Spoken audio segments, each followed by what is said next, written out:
안녕하세요. 레이벤 그리고 페이스북이라고 하는 유명한 두 개의 회사가 같이 작업을 해서 레이벤 스토리즈라고 하는 선글라스를 내어놓았는데요.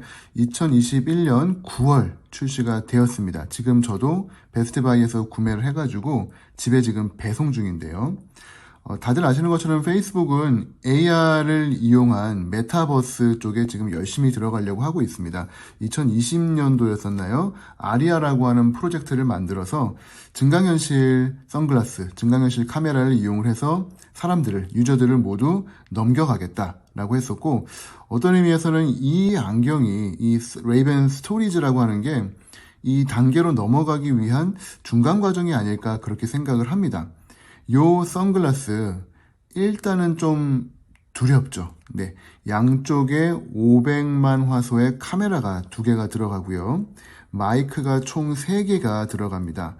따라서 현장의 소음이나 이야기나 그리고 이 영상 그리고 이미지를 촬영할 수 있다 보니까 흔히 말하는 스파이캠이 아니냐, 이게 이제 조금 프라이버시에 문제가 좀 될 수 있다. 이것 때문에 많은 분들이 우려를 갖고 계신데요. 이게 과연 어느 정도의 해상도인지 어느 정도의 실력인지를 좀 알기 위해서 베스트바이에서 299달러에 구입을 했습니다. 미국 베스트바이에서 구입을 하게 되면은 15일 이내에 그냥 바로 환불이 되더라고요. 이게 과연 괜찮은지 아닌지 한번 봐야 되기 때문에 일단은 구입을 해서 써보고 15일 이내에 환불할지 안 할지를 결정할 예정인데, 이게 우리나라에 들어가게 되면은 가격이 아마 30만 원대 초반 내진 중반이 될 것 같고, 어쩌면은 아예 허가를 못 받을 수도 있죠. 왜냐하면 이러한 개인 프라이버시 침해의 우려 때문에 그렇습니다. 지금 영국이나 이러한 유럽 쪽에서는 이 부분이 상당한 좀 이슈가 되고 있는데, 이상하게도 미국에서는 다들 아시는 구글의 처음 도전이었죠. 구글 글래시즈였나요? 이 약간 좀 투박해 보이는 미래적인 안경, 그게 한번 실차 시도가 있었고, 두 번째는 스냅챗이라고 하는 회사에서 스펙터클즈라고 하는 역시 카메라가 달린 안경을 내놓았습니다. 근데 사실은 둘 다 프라이버시 문제 때문에, 그리고 특히 이 친구는 이 플랫폼이 널리 퍼져 있지 않다 보니까 보편화가 좀 어려웠었는데요. 이 레이벤 스토리는 일단은 안경을 레이벤에서 만들었죠. 이 룩소티카라고 하는 어마어마한 유통망을 갖고 있는 선글라스 업체가 뒤에 있습니다. 두 번째는 페이스북이라고 하는, 누가 보더라도 전 세계에서 가장 많은 유저들이 쓰고 있는 플랫폼, 이 두 가지가 있기 때문에 유저들이 일단 많고 유통망이 튼튼하다. 이게 물량 공세가 시작이 되면은 어느 순간 이게 대세가 될 수도 있다라는 그런 불안함이 좀 있습니다. 가장 걱정되는 부분, 카메라. 이 카메라는 영상 촬영이 되는데요. 그나마 조금 다행인 것은 30초까지만 촬영이 된다고 해요. 30초까지만 촬영이 된다고 해서 이게 과연 얼마나 안전할까 하는 생각이 좀 들긴 합니다만, 30초 영상이 총 36개가 저장이 되는 하드 용량을 갖고 있기 때문에 아주 부담스러울 정도로 무시무시한 촬영은 안 될 거라고 생각을 하고 있고요. 이미지 같은 경우는 조금 많습니다. 500장. 네, 500장의 이미지를 저장할 수 있는 용량을 갖고 있죠. 이 데이터는 온라인에 바로 올라가는 건 아니고요. 페이스북에서 새로 나온 어플이 있습니다. 페이스북 뷰라고 하는 어플이 있는데요. 이 어플을 통해 가지고 업로드를 결정을 하게 된다고 하는데, 그래도 어쨌건 결과적으로는 페이스북의 서버로 들어가고 얼굴 인식을 기능을 통해 가지고 수많은 사람들의 얼굴들의 정보를 페이스북이 차곡차곡 누적을 하겠죠. 과연 어떻게 될지 좀 지켜봐야 될 그러한 부분이라고 생각을 합니다. 자, 현재는 웨이페러, 라운드, 미디어, 이렇게 3가지 디자인이 나오고요. 여기에 UV 차단이 되느냐, 아니면은 편광이 들어가느냐, 아니면 도수를 넣을 수 있느냐, 아니면은 밝은 곳에서는 일반 안경, 그다음에 아주 햇살이 강한 곳에 가게 되면은 선글라스로 바뀌는 트랜지션 렌즈, 이러한 옵션까지 하게 되면은 총 20가지의 옵션을 갖고 있기 때문에 아주 다양한 사람들이 자신의 얼굴 형태에 따라서, 뭐 동그란 거, 각진 거 좋아하는 사람들에 따라서, 그리고 렌즈와 색상에 따라서 20개의 조합으로 선택할 수 있다고 합니다.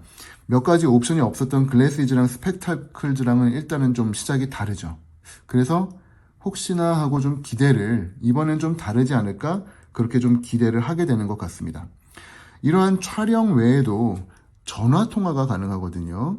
여기에는 스피커가 양쪽에 이 귀 받침대라고 하나요? 귀 받침대 부분에 이렇게 되어 있는 귀 받침대 위쪽과 아래쪽에 스피커가 되어 있기 때문에 마이크 3개를 이용하고 그 다음에 이 스피커를 이용을 해서 전화 통화가 되고요. 음악도 들을 수가 있고 그 다음에 귀 받침대 옆면에 있는 이 터치패드를 이용을 해서 볼륨을 위아래로 조절을 하고 음을 앞뒤로 건너뛰는 기본적인 MP3 플레이어의 기능도 가지고 있다고 합니다. 전화도 되고 음악도 들을 수 있고 사진도 찍을 수 있죠. Capturing the moment, 이게 지금 페이스북의 포인트인 것 같아요. 뭐 아이를 안고 있었다거나 아니면 무언가 일을 하고 있었는데 이 너무 좋은 순간이 있는데 이 순간을 캡처해서 인스타그램과 페이스북으로 공유하고 싶은데 기존의 핸드폰들은 어려웠고 그 다음에 이 사람 눈의 관점에서 보는 관점에 또 포인트가 차이가 있었기 때문에 이게 아마 이 사람들의 소중한 순간을 캡처하기에는 도움이 되지 않겠냐. 이것이 바로 레이벤 스토리지의 아이디어가 되겠습니다. 지금 약 일주일 정도 있으면 저도 집에 도착을 하게 되는데요. 뭐 여러 가지 리뷰들 올라온 거 보면은 일단 기본적으로 걱정이 되는 거는 배터리입니다. 배터리가 페이스북과 레이벤사에서는 6시간이 가능하다라고 하는데 실제 유저분들 이야기는 동영상을 좀 계속 찍었더니 30분밖에 가지 않더라. 뭐 길어야 1시간인 것 같더라. 그래서 배터리가 좀 너무 빨리 닳는 것 같다라는 생각이 들었다고 하고요. 무게 자체로는 큰 차이는 없었대요.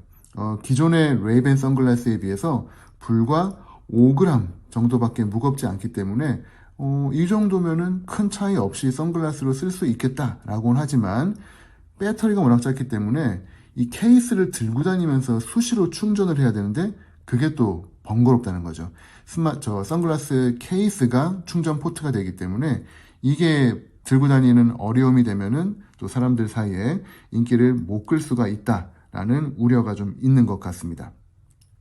하지만 우리나라에 들어왔을 때 가장 큰 거는 개인 프라이버시 침해 문제가 가장 큰 문제가 되겠죠.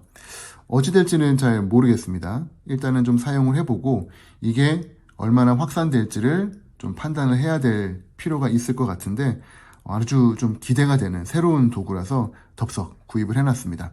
일주일 뒤에 도착하게 되면은 리뷰 영상 올리도록 하겠습니다. 페이스북과 레이벤이 같이 협업을 해서 만든 레이벤 스토리지에 대한 기대 리뷰였습니다. 감사합니다.